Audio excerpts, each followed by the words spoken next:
ایک دن جنگل کے خرگوش نے انسانوں کی نوکری شروع کر دی۔ سب سے پہلے وہ ریسٹورنٹ میں ویٹر بنا۔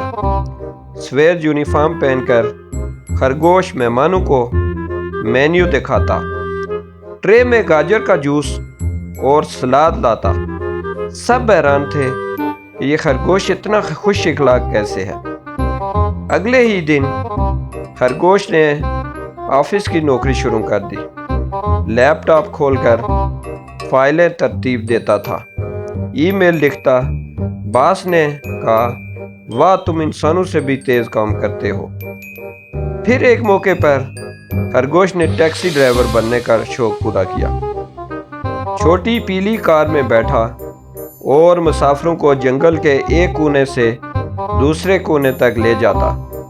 سب کو مزہ آتا کیونکہ وہ راستے میں مزاحیہ باتیں بھی کرتا۔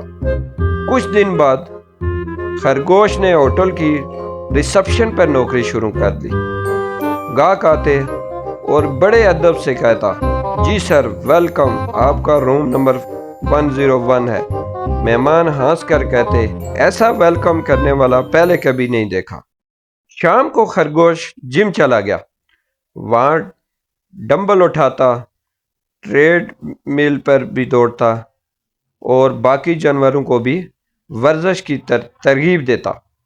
سب حیران تھے کہ یہ خرگوش کتنا ایکٹیو ہے۔ آخر کار جنگل کے سب جانوروں نے مان لیا کہ یہ خرگوش عام خرگوش نہیں بلکہ ایک ورکنگ ہیرو ہے جو ہر جگہ محنت اور خوش اخلاقی سے سب کے دل جیت لیتا ہے۔